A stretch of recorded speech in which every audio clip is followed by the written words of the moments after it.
Hello mga boss, pakita ko po sa inyo ang aming ginagawa. Nag-i-scaffolding din po kami ng beam at pakita ko din yung rebar ng beam namin. Po yung scaffolding namin dito sa beam. Ayan po. Naglalagay na kami ng side ng forma. Ayan. Yun yung railing. Pwede siyang gawin sa baba o kaya dun sa taas. Isasalpak na lang pag sa baba siya ginawa. Saka itong mga ito, yung napapatungan ng railing, side ng beam, nakalibil yun, nilibil yun para pantay, nakalibil siya. Yan, lahat na yan nakalibil. Yan, no? Yung dugtungan po namin ng rebar sa beam, medyo binaluktot po namin para mas matibay po yung dugtungan niya, para makuha yung yung straight niya. Ito para makuha yan straight niyang yan. Yan, para pagpasok nung stirrup, maganda ang pagkatali sa mga kanto, hindi siya masyado maluwag.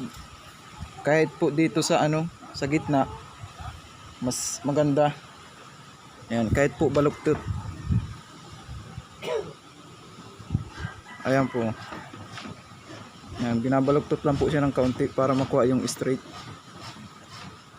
Ayan, para po dito sa mga kanto. Ayan, dito sa ganto. Ayan po. Makuha yung niya, yung diretso. Yung diretso nito.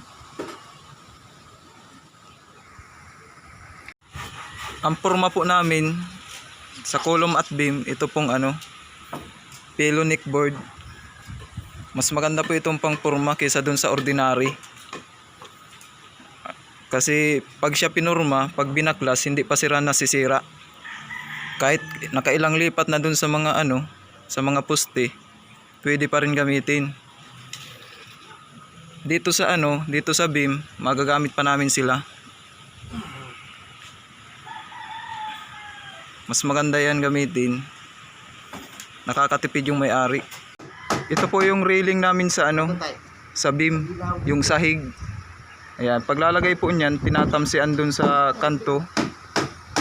Saka dito po sa kanto ng diyan sa kanto po ng poste. Pag ganito pong ang poste po ay hindi siya umabot dito sa taas ng beam. Paglalagay po nitong ito, yung itong railing, hinuhulugan lang po yan dun sa dun sa kanto.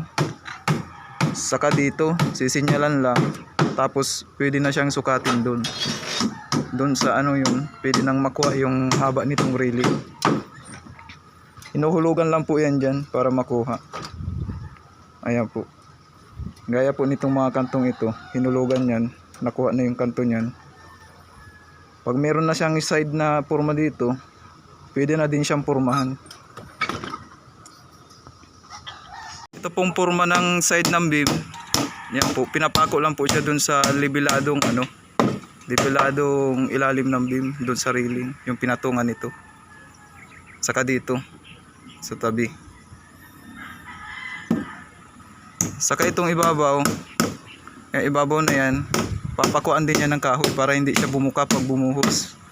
Kung ano ang laki nitong kung ano ang laki nitong railing, siya din dito sa taas papakuan.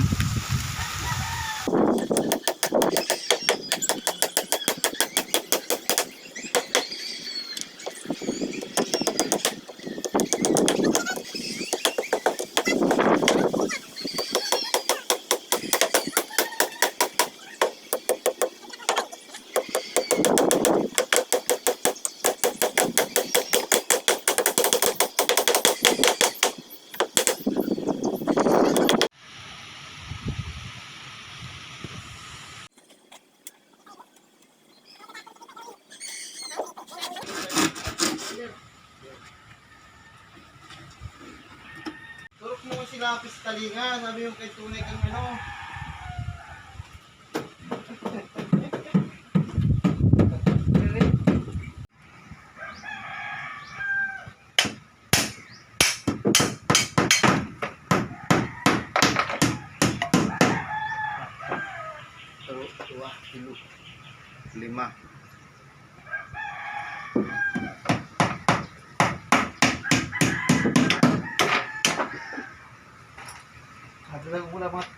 mga professional. Ayan, magbubuhos na po kami. Nalagyan na po namin ng clam yung ano, yung ibabaw ng kurma ng beam. Ayan po. Yung mga 2x2 na kukulambe. Mga boss, tapos na po namin buhusan itong beam. Ayan po. Ayan. Hindi po siya bumuka. Ito po ang ginamit namin. Pwede po kayong lumagay ng ganyan. Ayan po, iniipit lang po siya ng pako kabilaan. Ayan po, hindi po yan bumuka. Yan po ang nilagay namin. Pag wala po kayong mga kahoy na ganyan, pwede po siyang ilagay.